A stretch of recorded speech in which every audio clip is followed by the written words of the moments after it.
Greetings and salutations, this is Brian from Mechbladestudios. Now what if I told you that one of the most popular anime out today was about people with Spider-Man belts and swords fighting giant doofy looking naked people? Sounds really stupid, doesn't it? Thankfully, the execution is awesome, otherwise we'd be deprived of the badassery that is Attack on Titan. Hajime Isayama's Attack on Titan was a manga first published in 2009, which eventually got adapted into an immensely popular anime by Wit Studio and Production IG in 2013. It even got a pair of feature films in 2015. We'll get to those someday. Multiple video games have been released based on the property over the years since, but 2016 saw the release of a surprisingly good PC and console adaptation developed by Omega Force and published by Koei Tecmo, simply titled Attack on Titan. Even though all it did was adapt the first season of the show, it had tight controls, addicting gameplay, and pretty graphics. I played the hell out of it. This brings us to today's subject, the sequel to that game, simply titled Attack on Titan 2. Alright, so the spoiler situation here is kinda odd because Attack on Titan's audience is split between those that read the manga and those that only watch the anime. I did both. I'll say this up front, given that everyone and their mom has seen Attack on Titan and that this is another adaptation of the show, there will be spoilers for the show, but not for the manga or any game exclusive ending information.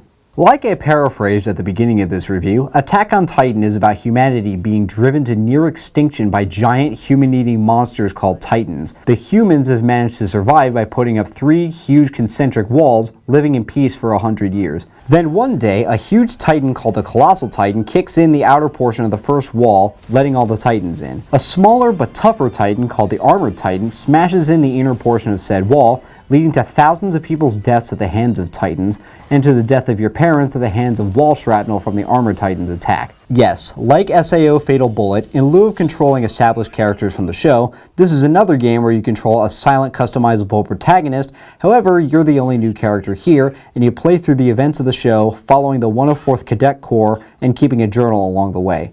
When I say you play through the events of the show, I mean that literally. Despite this being a sequel, you have to play through the events of Season 1 again, except from the perspective of Our Man, as a narrator calls you, before you get to Season 2. That said, the gameplay has been modified or improved enough that this doesn't drag the game down too much. The game does acknowledge if you play through the first game though. If you have saved data from Attack on Titan 1 on your console, you receive 50,000 Regiment Fund credits. If you've seen the show, you know the story of this game outside of a few missions here and there that were never depicted in the show. For example, you take part in the mission to capture the 2 Titan test subjects seen in the show, and you try to guard the forest where the female Titan was captured. One of the things I loved about the first game was how good the controls felt. Flying around towns and plains with your omnidirectional movement gear, slashing Titans was amazing. Which is why I ran into a bit of a panic when I fired this game up for the first time, and while I could still fly around okay, attacking Titans suddenly felt like playing QWOP. They changed the attack controls. In the first game, your ODM button was square on PS4. Hit square, you fire your anchors, and you get pulled towards them. The same button let you anchor to Titan parts, and then you press X to boost in and hit them with triangle. Here, while your ODM button is still square for simple navigation, that doesn't apply for Titans. You press triangle to anchor to a Titan, but then everything else is the same. This took me a while to get used to. I'm not letting this detract from my final score, but it's worth pointing this out to fans of the first game. So once I got that muscle memory crisis out of the way, the gameplay was as fluid as ever for the most part. You fly around large open areas killing Titans, cutting off their limbs and finishing them off by slicing the napes of their necks. Titans will try to grab you, usually putting you in a danger zone segment where if you dodge their swipes in a specific way, you pull off an extra powerful attack. More often than not though, you'll dodge it, the move won't trigger, your allies' cooldowns are still frozen, and you're forced to use a star flare to stun the Titan. In other words, I wouldn't rely on it, and it's overused. You can also sneak attack a Titan and do extra damage. There's usually different variations on killing Titans, usually either kill them all, kill a bunch while escorting an ally, kill a bunch while defending a base, and so on. Every mission ends with fighting a large abnormal Titan or a Titan shifter. These bosses are a doozy and a half. The method is easy enough to understand. They have a health bar and a stamina bar that reduces your damage on them. You knock down their stamina by hitting their weak points shown by the green energy flowing around one of the Titan's limbs or their nape. Hit these spots enough and the Titan will get stunned, and then you inflict full damage on them. Simple enough, right? Try targeting the weak spot with your targeting reticle with the right stick like normal. The reticle is very inconsistent as to which limb it actually lands on. You'd think you could just move the stick to one of the 5 areas, seeing as every Titan has a nape, 2 arms, and 2 legs, but that doesn't work all the time. Sometimes I want to attack the nape, but the reticle just keeps switching between the 2 legs. And that stamina bar you just whittled down recharges, so you don't have that much time to do full damage, so there will be multiple occasions when you spend half the recharge cycle fighting the reticle and not getting more than a single hit in. Add on the fact that these boss titans have gigantic health pools even with strong gear and solid stats, and these bosses will drive you crazy. You'll also have to respond to distress flares. They're the red flares, which are usually the main objectives and bosses, but there are also green flares fired off by allies, where if you respond to them and complete their side objectives, the ally will often join your squad. The first game already had squads, and while individual allies had different stats, their individual abilities were locked unless you actually played as them, and squad commands were limited to telling all of your allies to focus on a Titan part or spread out and kill surrounding Titans and such. Here, each ally has a unique ability. Sort of. There's duplicates, but still. Krista can heal you, Sasha can use capture nets, Mikasa and Levi do a shit ton of damage to the nape before you slice it, and Eren can transform into a Titan for a few seconds. Every named character up through Season 2 makes an appearance, and you can build up friendship with them as you fight alongside them, talk with them and give the right responses, and give them gifts. Wait a minute, this sounds kind of familiar. Build up enough friendship and you'll be rewarded with a cutscene with them on each level, as well as a skill. Reach max friendship with them, and you'll get their idol gesture to use for yourself. Skills alter your stats like strength, dexterity, and so on. A few of them give you moves like double gas boosts or reloading your blades in midair, but that's about it. They're simple, but immensely helpful. The item system has also been cleaned up compared to the first game. Instead of using the D-pad to cycle through items in the middle of a fight, each item is mapped to a different direction, and the item cross can be swapped out with L2 to access more items. Your blades and gas tanks will still wear down, requiring you to unload them, but unlike the first game where you had to find a random scout to get more supplies, you get supplies every time you build a new base. Bases can be built wherever these little circles appear on the map. They can be built to give you supplies, shoot titans, buff stats, and so on. The crafting system returns from the last game, but with more options. Your inventory never weighs you down, and while crafting, if you're missing any materials but the material desk happens to have them, you auto-buy the materials while crafting the weapon. I personally recommend the Zero series. You'll have to rely on supply bases a little more for blades, but they cut through titans like butter. There's also a horse store for the missions taking place outside the walls where there might not be many surfaces for your ODM gear to work with and you have to ride a horse. As you play through missions, you build up this Wings of Freedom gauge that can be expended in multiple ways in the expanded daily life segments.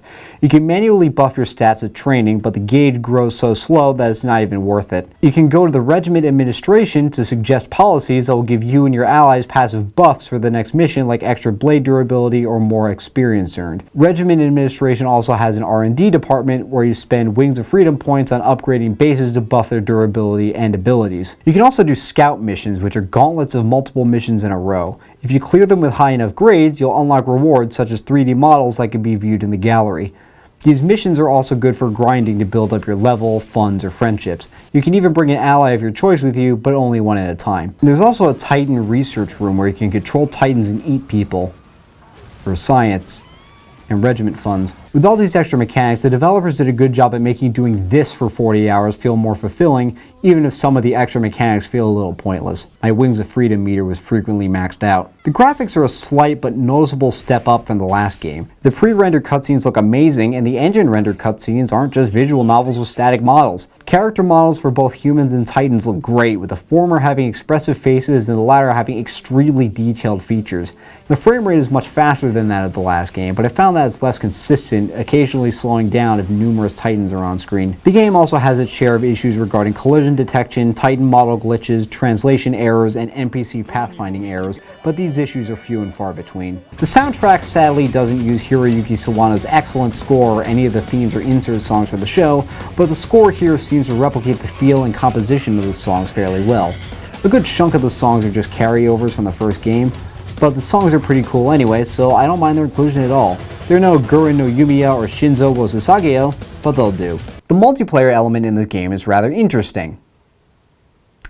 In theory, If you press L1 in a daily life section, you'll send out a distress call that will be answered by another human player who will then come and help you with a story mission, provided you skip the cutscenes. These distress calls can be answered through another mode, which is where the multiplayer plaza is, and where you can play as canon characters that you unlock as you play through the story in addition to your avatar. You can cooperatively play through scout missions and troll others by immediately killing the boss in a few seconds, or compete to kill the most titans within the time limit. There's even a mode where you compete with other players as titans, and you have to eat the most people without getting killed by Aaron or Levi. These competitive modes actually sound rather fun, in theory. While I did manage to get into one scout mission lobby and get one person to respond to a distress call before they left immediately, I couldn't find any lobbies for the competitive modes at all. My final score of Attack on Titan 2 depends on how you're approaching this game. If you've played the first game, I'd give this a 7 out of 10. Despite the many gameplay improvements and added features, 60% of it is a game you've already played, but these improvements are so good and the first game was a lot of fun anyway, it's still worth picking up, though maybe for a discount. Now, if you've never played the first game, this is a solid 8 out of 10. This completely eliminates the need for you to play the first game, and you'll have a fun, addicting, and longer game to play for hours on end. I will say this though, without being able to completely experience the multiplayer mode, I can't definitively say whether or not that would bring these scores up or down, so maybe put an ish at the end of them. Now before I go, I just wanted to address the fact that this is released on a Monday rather than a Saturday. Full transparency, part of it was because this game took me a lot longer to complete than I anticipated, but another part of it was that I did want to move regular release dates to Mondays anyway, seeing as weekends give me more time to edit. So from now on, Monday will be the day when new reviews come out. I hope that clears things up. So that's it for me for now. If you enjoyed this review, leave a like and subscribe for weekly reviews of anime, video games, and movies. Also hit that bell icon so you know exactly when I upload a new video. Thanks for watching. This is Brian from Mechbladestudios, signing off.